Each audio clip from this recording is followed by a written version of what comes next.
Buenos días y bienvenidos a Canal Enfermero. En esta ocasión vamos a hablar en profundidad de vacunación en adultos y para ello tenemos como excusa la publicación de la segunda edición de la Guía de Vacunación en el Adulto Sano, de la práctica centrada en la enfermedad a la atención centrada en el paciente, publicada por el Consejo General de Enfermería a través de su Instituto de Investigación con la colaboración de GSK y el aval de la Asociación Nacional de Enfermería y Vacunas. Para desgranar esta guía, contamos con tres expertos en la materia. Por un lado, contamos con Gloria Mirada, enfermera de la Subdirección Regional de Salud Pública en Lleida y Alto Pirineo. También estamos con Raquel García Flórez, enfermera responsable de vacunas del Centro de Salud de Tres Cantos. Y por último, contamos con José Antonio Forcada, enfermero y presidente de ANEMVAC. Así que bueno, os doy la bienvenida a los tres. Muchísimas gracias por venir. Muchas gracias por invitarnos a Canal Enfermero. Y bueno, pues como he comentado, vamos a tomar como excusa esta guía que tenemos aquí, que podemos dejar aquí puesta si queréis, a ver si se mantiene, sí. Y entonces, pues cogiendo un poco de hilo conductor los temas que se han desarrollado en la guía, vamos a ir hablando un poco, pues en términos generales, qué cosas consideráis más importantes pues a la hora de hablar de la vacunación, que siempre se habla a lo mejor mucho de las cotillas de las vacunaciones de los niños, pues de la vacunación en las personas adultas. Así que bueno, vamos a tener dos bloques, si os parece vamos a ir empezando. Entonces, el primer tema que quiero lanzar a la mesa es sobre pues lo que ahora mismo comentaba, la necesidad que hay muchas veces de que tenemos de vacunarnos en todas las etapas de la vida y que a lo mejor muchas veces entre la población hay un poco de desconocimiento sobre la importancia que tiene esto. Así que, bueno, pues me gustaría un poco que desarrolléis esto, si consideráis si hay desconocimiento, si no, qué papel tiene que tomar el sanitario y la enfermera en concreto en esta situación. Así que, mira, si te parece, Gloria, empezamos por aquí. Bueno, sí, muchas gracias, María. Bueno, en primer lugar, la importancia y por qué tiene que vacunarse el adulto, ¿no? Pues porque las enfermedades y sobre todo enfermedades inmunoprevenibles no se acaban solamente en la infancia, sino que es a lo largo de toda la vida, ¿no? Entonces, claro, primero por un tema de salud pública, ¿vale?, por la protección individual de protegernos cada uno y después por el tema de la protección colectiva, ¿no?, para evitar que estas enfermedades. Los adultos, por un lado, hay adultos que no se han vacunado de pequeños porque la vacunación infantil, el primer calendario de vacunación que era infantil, es relativamente reciente, ¿no? Ahora se celebran los 50 años. O sea, por un lado, habrá personas que no se habrán vacunado, tampoco se habrán inmunizado de forma natural porque no habrán pasado estas enfermedades. Y después, por supuesto, también hay vacunas que se tienen que dar distintas revacunaciones y también hay enfermedades propias de la edad adulta que se tienen que administrar vacunas para evitar pues, complicaciones y, bueno, y muertes incluso, ¿no?, que lo hablaremos más adelante, supongo, ¿no?, para poner un poco de contexto. Y bueno, voy por aquí. ¿Consideráis que dentro de la población general hay un desconocimiento, que uno piensa que cuando es pequeño se vacuna y ya después no tiene que seguir pues, con su cartilla de vacunación? Yo ahí creo que ha habido como un cambio de paradigma o estamos en él, porque se pasó, como bien decía Gloria, de una vacunación pediátrica, poco a poco ya hemos cambiado incluso el nombre, ¿no?, del calendario que publicamos, que se llama Calendario para toda la vida. Y al final creo que el desconocimiento que tiene la gente es que pensamos, no tenemos como esa sensación de riesgo. Cuando pasamos de los 50 años por arriba, no, la gente que no conoce y los propios profesionales no le damos quizás el valor necesario a fenómenos como la inmunosenescencia o el declive un poquito del sistema inmunitario y que estamos más expuestos a ciertas infecciones, ¿no? Y sobre todo que el no estar bien protegidos, no utilizar medios como son las vacunas, ¿no?, herramientas de prevención, lo que nos lleva es generalmente a acumular más cronicidad y más mortalidad en las etapas finales de la vida, ¿no? Y es una pena porque al final cada vez tenemos más esperanza de vida y lo que queremos conseguir es que esa calidad de vida la tengamos durante toda nuestra vida. Entonces, teniendo las herramientas, creo que tenemos que hacer ahí también un ejercicio, tanto los profesionales como la población, de manejar información, de que fluya y de una concienciación, ¿no?, colectiva también respecto a las vacunas y la necesidad de vacunarnos en la edad adulta. Sí, yo quería añadir, a ver, la mayoría de las enfermedades inmunoprevenibles se comportan en forma de como una U, ¿no? Hay una gran incidencia pues en los niños pequeños, en los lactantes, en los niños pequeños, luego desciende ese valle pues, en los años, a partir de los 20 años hasta prácticamente los 50 y tantos, los 60, y a partir de los 60 vuelve a subir otra vez. Y esto, la gente tiene que entender el por qué ocurre esto, y simplemente es una situación del sistema inmunitario. Los niños tienen un sistema inmunitario inmaduro y por lo tanto no pueden protegerse de una forma natural frente a las infecciones, y en los adultos tenemos un sistema inmunitario gastado. Lo que se conoce por la inmunosenescencia, ¿no? El sistema inmunitario empieza a fallar. Y ahí es donde entramos en ese riesgo de infectarnos de ciertas enfermedades que normalmente cuando tienes 30, 40 o incluso 50 años, pues tu propio organismo es capaz de generar defensas y vencerlo. Y ahí es donde realmente tienen que intervenir las vacunas. Entonces, lo tenemos muy claro en los niños, que hay que vacunarlos para protegerlos, ya que ellos no se pueden proteger naturalmente, y tenemos que tener las mismas vacunas o las vacunas que podamos disponer para proteger a los adultos, porque los adultos, por esa inmunosenescencia, pues tampoco podemos protegernos de una manera natural. Y entonces ahí entra de una manera muy importante la cultura vacunal que tenemos que tener las enfermeras, porque las enfermeras de pediatría tienen la cultura vacunal muy establecida desde hace 50 años que se iniciaron los calendarios vacunales, pero en adultos llevamos poco tiempo hablando de un calendario de adultos. Lo fiábamos todo a las campañas, que si gripe empezó a ponerse a vacunar frente a neumococo, luego con el COVID empezamos y poco a poco eso se ha ido ampliando y más que se va a ampliar. Entonces las enfermeras y los médicos que trabajan con adultos tienen que modificar un poco ese chip que tienen y darle la importancia de vida a que durante esa inmunosenescencia tenemos vacunas y tenemos que aprovecharlo. Y eso tiene que ir ligado también con una conciencia que tenemos que generar nosotros, evidentemente, a la población de su autocuidado vacunal. Igual que se cuidan en la alimentación, los que se cuidan, en hábitos tóxicos, en ejercicio físico, en vacunas tienen que saber también que les corresponden unas vacunas que les van a mejorar mucho, ya no solamente que les van a mejorar su calidad de vida, es que pueden ahorrarles un fallecimiento. Claro, hacia el envejecimiento saludable, ¿no? Sí. Exactamente. De alguna forma. Yo os quiero preguntar, claro, habláis de las vacunaciones que son más necesarias, pero claro, por ejemplo, yo como población general, no enfermera, Sí. estaba pensando ahora mismo, ¿y qué vacunas son esas? ¿Cuáles son las enfermedades? Porque claro, cuando eres pequeño sí sabes un poco de qué te han vacunado, cuáles son las cosas más prevalentes, ¿no? Pero os quería preguntar de forma un poco más específica, ¿qué enfermedades inmunoprevenibles son las más prevalentes? ¿Qué tipos de vacunas son las más necesarias cuando uno pues, es adulto, pasa a los 60, toda esta etapa de la vida? ¿Qué estáis hablando? Sí. Bueno, yo antes de llegar a los 60 como adulto y adulto joven, ¿no? Y ahí te pones tú de ejemplo, primero hay una etapa, ¿no?, del adulto joven, ¿no? Y esta etapa lo que tenemos que hacer es captar, ¿no?, las vacunas que serían necesarias que habría tenido que llevar ya y que no las lleva, ¿no? Pues hablamos, por ejemplo, del sarampión o la vacunación frente a la varicela, entre otros, ¿no? O tétanos mismo, ¿no? Entonces, sí, o por ejemplo, durante el embarazo, ¿no?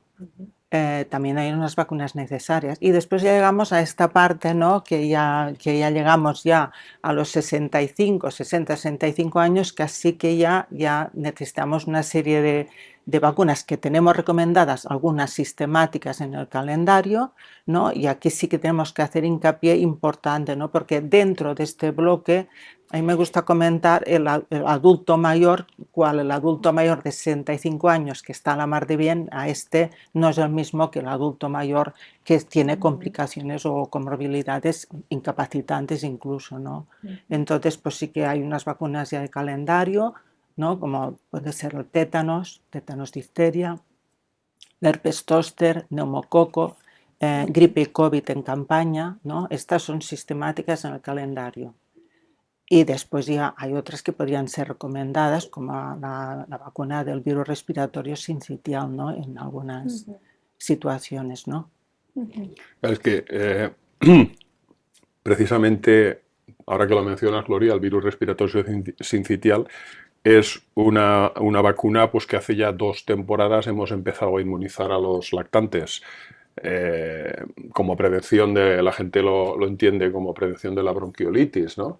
No es una vacuna, es un anticuerpo monoclonal, es como si fuera es una inmunidad pasiva que los va a proteger durante un tiempo. Pero para los adultos, y vuelvo a la U aquella que hablaba al principio, es que nos hemos dado cuenta después de mucho tiempo de no hacer vigilancia y de no pensar en la incidencia del virus respiratorio sincitial en el adulto, pues que tenemos unas tasas que pueden estar superando incluso las de la gripe y con una gravedad y con una mortalidad también superiores a las de la gripe, ¿no?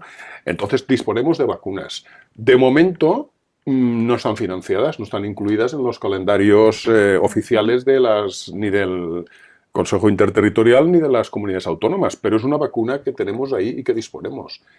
Que creemos todos que para el próximo otoño, que es cuando, digamos, aumenta la incidencia de VRS, se pueda iniciar ya de una manera financiada una vacunación en aquellas personas de más riesgo, como podrían ser los institucionalizados, como podrían ser las personas con algunos tipos de patologías crónicas, principalmente cardiorrespiratorias, etcétera. Pero es que si no se diera la circunstancia, ahí está la vacuna y nosotros como enfermeras debemos velar por nuestra población que atendemos e integrar dentro de los cuidados, de los planes de cuidados de enfermería, todas las vacunaciones, pero en este caso específicamente esta vacuna, o pongamos por caso herpes zóster, que estamos trabajando con 2 cohortes, vacunando a los 65 y a los 80 en la mayoría de las comunidades autónomas, pero y una persona, por ejemplo, que cuando se inició la vacunación tuviera 67 años, que tiene que esperarse 14 años a que llegara a los 80, si no hay un cambio. Entonces, yo creo que es importante que nosotros entendamos que a nivel individual y a nivel colectivo tenemos que proteger a la población. Y aunque no esté financiada y tenga un coste, debemos recomendar esas vacunas para que la población esté protegida. Sí, yo al final, si la pregunta es qué vacunas, ¿no? ¿Qué enfermedades son más prevalentes? ¿Qué vacunas son más necesarias? Mi respuesta, y creo que la de todos, es todas las vacunas que tengamos disponibles, ¿no? Y que estén indicadas para ciertas edades. Entonces, al final, lo que dice José Antonio es real, o sea, las vacunas tienen una financiación específica para ciertas cortes de edad o para ciertos grupos o en una edad en concreto, pero eso no quita que demos unas recomendaciones claras porque lo que él ha comentado está recogido en la Ley de Autonomía del Paciente, que el usuario tiene derecho a conocer todo lo que tiene a su alcance y él decidir si lo utiliza o no lo utiliza. Entonces, nuestra labor, dar la información siempre de la existencia de un calendario, de las vacunas que hay disponibles, de cuándo se las puede poner financiadas, pero ojo, que si él quiere, antes puede también hacer uso de ellas, ¿vale? Entonces, el mensaje debería ser ese. Todo lo que tengamos a mano, todas las vacunas disponibles, administrarlas y simplemente tener a la población lo más inmunizada posible con unas coberturas altas, porque también yo siempre me gusta resaltar que hay gente que no se puede vacunar. O sea, tenemos inmunodeprimidos que quizá no pueden utilizar ciertas vacunas o en el momento en concreto donde están tampoco. Entonces, una inmunización colectiva lo que ayuda también es a cortar un poco esa transmisibilidad de ciertas enfermedades y proteger también a los grupos más vulnerables. Perdona, si me permites, María, una cosita. Dale. Y es que da la sensación de que el COVID ha desaparecido, ¿no? Da la sensación de que la gente ya no se vacuna. En la última campaña que se ofertó la vacuna de COVID, las coberturas, incluso en las personas de más de 80 años, que serían los más peligrosos, de un mayor riesgo, las tasas de cobertura no alcanzaban el 60% y en 60-65 años creo que no supera ni el 50%, si no me equivoco. De grupos de riesgo hacia abajo. De grupos de riesgo, pero bueno, aquí estamos hablando del adulto sano, sí, ya, si nos metiéramos en grupos de riesgo. Pero incluso sanitarios. Pero incluso sanitarios, ¿no? Como adulto sano. Y el COVID está ahí, y el COVID sigue, y no sabemos qué va a pasar con el COVID. y que lo que sí que sabemos y sospechamos es que el COVID no es estacional, porque permanece todo el año. Parece que sea más poblacional, ¿no? Cuando la gente nos juntamos es cuando hay una mayor tasa de infección. Social, Una totalmente. social. Después de Navidades, después de Semana Santa, incluso durante el verano, que hay muchas más interacciones sociales, etcétera. El COVID está ahí y las personas, adultos sanos, sin patologías, pues probablemente el COVID les pueda afectar pues, de una forma leve, moderada. Pero las personas con patologías les va a afectar probablemente de una manera grave. Y pues parece que el COVID ya no exista, ¿no? Con aquello de que se ha convertido en una gripecilla, le hemos quitado valor a la gripe y le hemos quitado valor al COVID. Y no podemos olvidar pues, que no tenemos datos de COVID, pero sí que tenemos datos de fallecimientos por gripe que pueden estar entre 3 y 6.000 personas al año en España, más de 500.000 en el mundo. Pues eso no es una enfermedad leve, ni muchísimo menos. Bueno, estabais hablando pues de la necesidad de cuando llega un adulto joven detectar qué vacunas no tiene. Ahora, por ejemplo, lo que comentabais del COVID, que al final como que se ha olvidado y hay que hacer una labor de que la gente recuerde que tiene que ponerse esa vacuna. Entonces os quería preguntar un poco qué es lo que puede hacer la enfermera para garantizar que se sigue pues como un proceso de seguridad en lo que es la vida de una persona respecto a las vacunas y que se siga bien el calendario vacunal. ¿Qué papel cumple la enfermera, sobre todo la enfermera asistencial en su consulta, en atención primaria? ¿Qué es lo que puede hacer ella para garantizar esta seguridad y que cada persona reciba realmente todas las vacunas que necesita? Yo. Quien quiera. ¿Qué queráis? Asistencial. Vale, a ver, yo es que creo que la base, para mí la base de todo esto radica en la información. Creo que ahora mismo la parte principal, la labor es que demos información, que nos acerquemos a la población, la difusión que se puede realizar desde todo tipo de sitios. Y al final es un poco, estamos tan saturados en la época en la que vivimos de fake news, de noticias falsas, que nos bombardean constantemente por 10, 15 sitios, 20 diferentes, y al final cuando te llega información de muchos sitios, la gente se queda con eso y quizás no va a consultar un sitio fiable, ¿no? Como puede ser una consulta de una enfermera. Entonces, creo que sabiendo esto como lo sabemos y que todas estas noticias falsas juegan con el miedo, lo que deberíamos intentar hacer, y sería maravilloso, es que nosotros desde nuestra consulta, desde nuestra labor asistencial, intentemos difundir información, intentemos hacer reuniones con la comunidad, hacer educación para la salud en esto, y ya si pudiéramos difundir desde todos los ángulos. O sea, yo siempre digo, tenemos sanitarios en las empresas cuando pasan las revisiones, ¿no? Anuales en las empresas. Pues quizá ahí sería un buen consejo por parte de esos sanitarios ir diciéndole a la gente que existe un calendario en el adulto, ¿no? Cuando se vayan acercando a los 60 años o a partir de los 50, para que les suene. Hacer campañas desde muchos ángulos. Y al final nosotros en la consulta, yo siempre digo que un paciente que se sienta en tu mesa o que tienes un espacio de tiempo con él, me da igual en analíticas, me da igual en una campaña estacional, toda oportunidad que tengas, que se lleve una revisión de calendario o preguntarle si qué vacunas tiene puestas o si se ha vacunado recientemente y poder darle un consejo, aprovechar esa vacunación oportunista en el momento si lo captas, pero sobre todo que les empiece a sonar y que lo integren dentro de su día a día. Mira que es de las cosas más importantes. Yo me gustaría señalar una cosa que es muy importante, y tú has hablado de los bulos, etcétera, etcétera, y es que la gente tiene cierta reticencia o cierto miedo a los efectos adversos que puedan estar producidos por las vacunas, lo que llamamos la seguridad vacunal.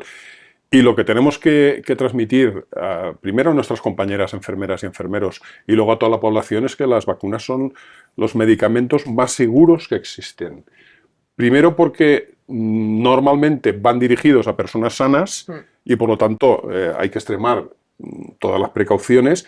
Segundo, que para autorizar una vacuna se requieren unos ensayos clínicos en los cuales participan miles y miles y miles de personas. Y en el momento que se detectan efectos adversos no deseados o graves en estos ensayos clínicos, las vacunas se suspende su desarrollo. Y que una vez estamos utilizándolas, se mantiene ese seguimiento de los efectos adversos, ¿no? Y por lo tanto que son, a pesar de lo que sale muchas veces en prensa, etcétera, etcétera, son muy seguras. Anteayer por la mañana me llamaron los compañeros de Verifica RTV porque había aparecido una noticia y un vídeo de que las personas que se habían vacunado frente a COVID, su cuerpo generaba un Bluetooth. Te podías conectar con... Bueno, a ver, por favor, o sea, eso ya suena a cachondeo, ¿no? Pero que es cierto, yo lo estuve viendo y había un fulano que iba con un aparato que te medía y te aparecía una serie de números que eso ellos interpretaban como... Tenemos de todo. En fin, Sí. que son muy seguras y que tenemos que trabajar para desmontar todos estos bulos, ¿no? Y luego lo que tú dices, que es muy importante, es que tenemos que educar durante todo el año. Sí. No educar de que te tienes que vacunar de la gripe en el mes de octubre, sino ir durante todo el año resaltando la importancia Sensibilizando. de que cuando llegue el momento es muy importante que te vacunes por esto y por esto. Y poder datos, sobre todo datos de impacto, que es lo que a la gente más lo conciencia, ¿no? Oye, que se muere mucha gente de gripe o que se muere mucha gente de COVID todavía. O de otras patologías en las cuales nosotros queramos indicar la vacuna. No dejarlo para el último momento, oye, que mañana tienes que venir que te ponga la gripe. Eso a la gente le puede crear un cierto trastorno, sino ir educando a lo largo de todo el año. Y un poco desestacionalizar, ¿no? También Sí. todas las vacunas que hay en calendario, que si una persona hace los 65 o los 60 cuando tenga indicada una vacuna en enero podemos vacunar ya, no hace falta esperar a octubre cuando lleguen las campañas estacionales. No, por supuesto. Y solo añadir una cosa en cuanto a lo de la consulta, ¿no? Yo creo que el trabajo en atención primaria de una enfermera, el 75 o más, ¿no? En el campo de la vacunología, o sea, lo está haciendo la enfermera de atención primaria, creo que es alrededor de un 75% o más, ¿no? Entonces, yo quería resaltar, ¿no?, el trabajo que no solo es administrar las vacunas, sino todo lo que comporta. Y como decís, ¿no?, pues también el tema de educar a la población, sensibilizar, es un trabajo. Y las enfermeras, yo creo que por la distancia que tenemos es fenomenal, ¿no?, poder colaborar en esto, ¿no? Sí. Bueno, con quien tienen más confían es con los profesionales sanitarios de primera línea y pues enfermeras estamos en primera línea, por lo tanto es importante. Y después, enlazando con lo de los efectos secundarios, sí que es importante también en la consulta adelantarnos un poco a los posibles efectos secundarios, porque esto sí que crea alarma, ¿no? De que pues, se te hinche un poco el brazo si no has avisado antes, pues a veces ¿no?, sale en todos lados y tenemos algunas, incluso hemos llegado a tener alguna denuncia por un brazo hinchado, entonces pues vale la pena comentar que es posible que pase, ¿no? Y hasta solo insistir en esto. Hemos hecho como una transición muy natural al siguiente bloque del debate, que está más centrado en lo que son herramientas concretas para el fomento de la vacunación en los adultos. Entonces, bueno, como hemos estado hablando un poco de lo que es, qué puede hacer la enfermera de atención primaria en pro de pues, mejorar las tasas y hacer una divulgación, os quería preguntar no solo por qué es la enfermera, la profesional sanitaria, que debe ser como el eje que coordine lo que es la vacunación, sino también qué pueden hacer las enfermeras desde otro tipo de puestos, como el de gestión o de investigación, pues para divulgar pues esta seguridad de la que estáis hablando de las vacunas y un poco hacer que la gente se vacune, vaya. Sí. Bueno, Vamos, ahora. para ello. Empieza, te dejamos. A ver, las enfermeras somos líderes en la gestión de todo el proceso vacunal y como tal nos debemos de comportar y como tal debemos ejercer todas las funciones enfermeras aplicadas al campo de las vacunaciones, la función asistencial, la función docente y de comunicación, la función de investigación y la función de gestión y administración. En todas ellas tenemos un papel fundamental como líderes en el campo de las vacunaciones. Y eso tenemos que entenderlo todas y todos, compañeras y compañeros, como parte esencial en nuestro desarrollo profesional y en la aplicación a los cuidados de enfermeros de todo lo que son las inmunizaciones y la prevención mediante inmunizaciones.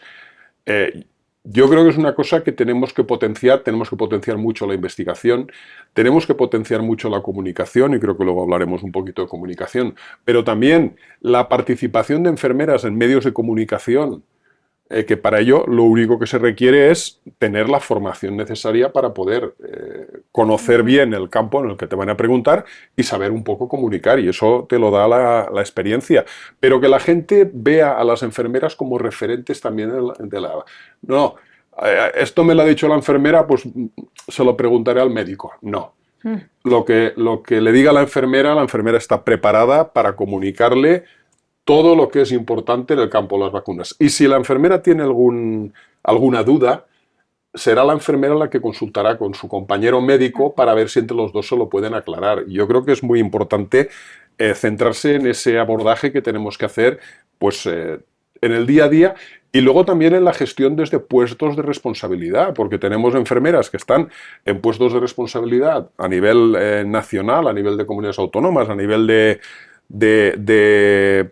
departamentos, como puede ser Gloria, como pueden ser otras compañeras, que tienen el conocimiento y además conocen cómo funciona la atención primaria a la hora de organizar todo lo que es los programas y las campañas de vacunación. Y eso, desgraciadamente, tenemos que seguir demostrándolo día a día, y también tenemos que inculcárselo a la población, que nos vean a las enfermeras como los referentes válidos en las vacunaciones. Yo te añadiría, José Antonio, que nos lo tenemos que creer también esto, ¿no? Sí. O sea, nos lo tenemos que creer, porque la enfermera de adulto muchas veces se apoya, ¿no?, en el médico para ciertas actividades, y la vacunación tampoco la tenemos que dejar solo en las enfermeras, también los médicos tienen que influir, porque es un equipo también, ¿no? Y por otro lado, las enfermeras de adulto tenemos que creernos también que es necesario, de la misma forma que entra una persona y le tomamos la atención o cualquier otra actividad que se tiene que hacer, las vacunas tienen que formar parte de esto, ¿no? O sea, un niño lo que hace es revisar el calendario de vacunaciones, pues un adulto también tendría que estar, ¿no?, dentro de la consulta, bueno, dentro de la actividad, ¿no?, de la consulta quizás. Y bueno, y nos vamos de la primaria, nos podemos ir a otros sectores también. O sea, el papel de la enfermera es crucial y clave en estos momentos, y en la formación también. Es que realmente las vacunas son transversales. Entonces cualquier enfermera de cardiología, de infecciosos, de aparato respiratorio, de diabéticos, todas tienen que pensar en las vacunas que necesita su paciente, no decir, no, esto es de las de primaria. No, no, no. Todas, absolutamente todas las enfermeras en cualquier puesto que tengan un paciente delante tienen que pensar qué vacuna necesita esta persona. Incluso yo voy más allá, y al hilo de, antes yo creo que lo ha comentado Gloria, de dónde se pone, ¿no?, el grosso de las vacunas, que es cierto que están en la atención primaria la mayoría. Hay guías, por ejemplo, aquí en la Comunidad de Madrid, que yo trabajo en Madrid, que te dicen que incluso de ciertas vacunas el 90% de las dosis se administran en primaria, ¿no? Entonces, bueno, pues está claro que llevamos la carga, pero no hay que olvidar que yo muchas veces pienso, por ejemplo, una persona que sufre un ingreso por una neumonía. Quizá esa persona tiene que salir con su informe de alta y la recomendación del especialista, de la persona que le ha atendido, del enfermero de la planta, de, mire, ha pasado usted una neumonía, no está vacunado de neumococo, en cuanto pueda vacúnese. Claro. Porque esto... forma parte del tratamiento. Claro, forma parte del tratamiento, y esa recomendación se la lleva. Sí. Entonces, lo que dice José Antonio, lo que dice Gloria, es que es real, es que tenemos que informar desde todos los sitios, y aunque sea una cosa donde la carga está en primaria, desde los hospitales y desde cualquier lugar, dar una recomendación, dar una indicación, dar esa información es clave, porque nosotros deberíamos de ser los líderes, ¿no?, la enfermería, y lo somos, pero yo siempre digo que un buen líder nunca puede hacer las cosas solo. Entonces, lo que tenemos que tejer es como una red en la que integremos todos los profesionales sanitarios que ven a un paciente, desde el enfermero, el médico, el fisioterapeuta, todos los que nos integramos dentro del Sistema Nacional de Salud, que vayan a una y den esas recomendaciones al paciente.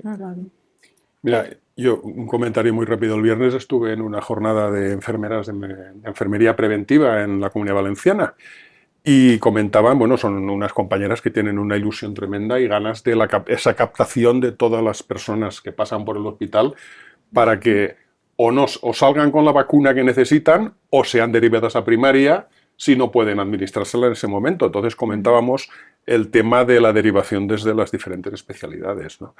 Y lo que nos decían es que de todo hay en la viña del Señor, pero que por parte de los especialistas no piensan en las vacunas. Entonces lo que están haciendo es formar a las enfermeras de esos servicios para que sean ellas las que deriven a preventiva, para que preventiva a su vez pueda recomendar las vacunaciones. Entonces, el trabajo en equipo tiene que ser esencial, pero que al final van a ser las enfermeras las que lo mueven. Sí. Vale. Bueno, se nos lleva un poquillo el tiempo, entonces... Es que hablamos mucho. Es normal porque es un tema amplísimo que al final podríamos estar aquí 3-4 horas. Pero bueno, para cerrar, os voy a preguntar una cosa que ya hemos mencionado, que es el tema de cómo puede hacer la enfermera de divulgación, no solo en su consulta, sino más, pues por ejemplo, como estáis vosotros tres aquí en un medio de comunicación, hablando como para que el mensaje llegue a la población.